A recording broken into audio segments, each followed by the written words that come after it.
नमस्कार दोस्तों। सफलता सभी प्राप्त करना चाहते हैं, लेकिन सफलता की कीमत कोई नहीं चुकाना चाहता।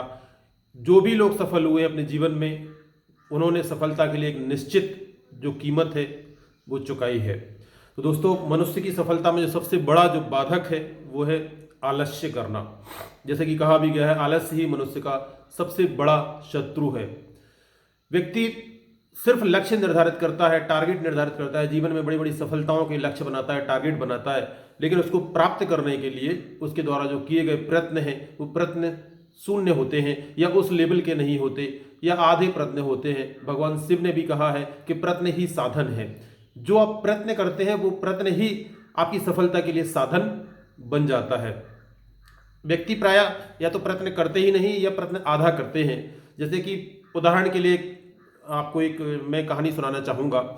एक बिजनेसमैन था, वो उसकी किसी के साथ एक बड़ी डील होने वाली थी बिजनेस की।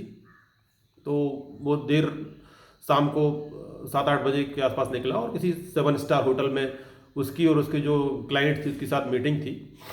तो उसकी पत्नी पूछती कि कहाँ जा रहे हैं भाई, कहाँ जा रहे हैं आज। तो वो अपनी पत्नी को बताता है कि आज बहुत बड़ी डील होने वाली है, और आज की यदि डील हो गई तो पूरा जीवन परिवर्तन हो जाएगा, इतना गजब का सौदा सौदा होने वाला है, गजब का फ़ायदा होने वाला है।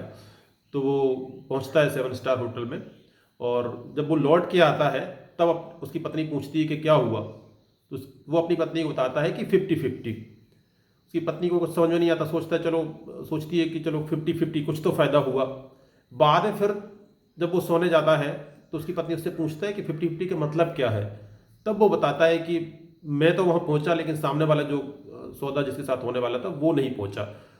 तो इसका मतलब ये है कि 50-50 का कुछ भी मतलब नहीं है, वो शून्य ही है। तो ऐसे आधा प्रयत्न करने से आधी सफलता भी नहीं मिलती, बल्कि कुछ भी सफलता नहीं मिलती। तो प्रयत्न यदि आपका पूरा है तो आपको पूरी सफलता मिलती। व्यक्ति ऐसा क्यों होता है कि व्यक्ति सफलता तो चाहता है लेकिन प्रयत्न नहीं करता? इसका मुख्य जो सबसे बड़ा कारण है वो है उसका आलस्य। व्यक्ति अपनी सफलता की कीमत पर आलस्य को जीतने देता है। जैसे कि हम एक छोटा सा उदाहरण और लें। व्यक्ति, जैसे सबको पता है कि सुबह उठने के ढेरों फायदे हैं, स्वास्थ्य संबंधी, आध्यात्मिक संबंधी और अन्य कई प्रकार के। लेकिन व्यक्ति उन सभी फायदों को छोड़कर आलस्य को जीतने देता है, और व्यक्ति सुबह नहीं उठता। बाद में फिर उसको, कुछ लोग ऐसे हैं कि बाद में उनको पछतावा भी होता है कि मैं सुबह क्यों नहीं उठा, कितनी प्यारी सुबह थी, कितनी सुंदर सुबह थी, इसके कई स्वास्थ्य संबंधी फायदे थे, वो मैं चूक गया। तो ऐसे रोज रोज पछतावा होता है। तो अपने इधर क्या हुआ कि व्यक्ति ने उन स्वास्थ्य संबंधी फायदों के लिए आलस्य को जीतने दिया। मन को आप जितनी सुविधा दोगे, आलस्य को आप जितना जीतने दोगे, उतनी ही आपकी असफलता की मात्रा बढ़ती जाएगी। तो मित्रों, आपको आलस्य त्यागना पड़ेगा, तभी आपको सफलता मिलेगी। एक बात और ध्यान में रखने का है मित्रों, जीवन श्रम का नाम है। यदि आप श्रम करोगे, जितनी मात्रा में आप श्रम करोगे, आलस्य को त्यागोगे, उतनी ही मात्रा में आपको सफलता मिलेगी। और यदि आपको विश्राम की आवश्यकता है तो याद रखिए, विश्राम मृत्यु का नाम है, परम विश्राम मृत्यु का नाम है। जैसे कि कहते भी हैं कि चलती का नाम गाड़ी और रुकी हुई का नाम क्या है वो आप जानते ही हैं।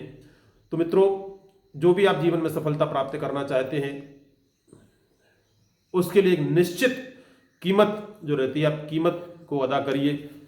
यदि आप छोटी सफलता प्राप्त करना चाहते हैं तो उसकी छोटी कीमत है। यदि आप बड़ी सफलता प्राप्त करना चाहते हैं तो आपको विराट उद्यम करना पड़ेगा, तभी आप उस सफलता को प्राप्त कर पाएंगे। और मित्रों, ये बात आप निश्चित रूप से आपने अपने जीवन में भी अनुभव किया है कि जिस चीज को, जिस सफलता को आप अपने जीवन में पाना चाहते हैं, या जो भी आप अपने जीवन में आपने लक्ष्य निर्धारित किए हैं, यदि आप उनको पूरा करने के लिए पूरे ताकत के साथ, पूरे प्रयत्न आप उसमें लगा देते हैं, अलक्ष्य को त्याग कर खड़े होते हैं उसको, लक्ष्य को प्राप्त करने के लिए, तो ये पूरी कायनात आपको अपनी जो सफलता है उससे मिलाने के लिए पूरी ताकत लगा देती है। कायनात भी आपका पूरा साथ देता है, पूरा अस्तित्व भी आपका साथ देता है। तो मित्रों, आलस्य को त्यागिए और अपने जीवन में इच्छित सफलताओं को प्राप्त कीजिए। आज का मॉर्निंग मोटिवेशन यही था।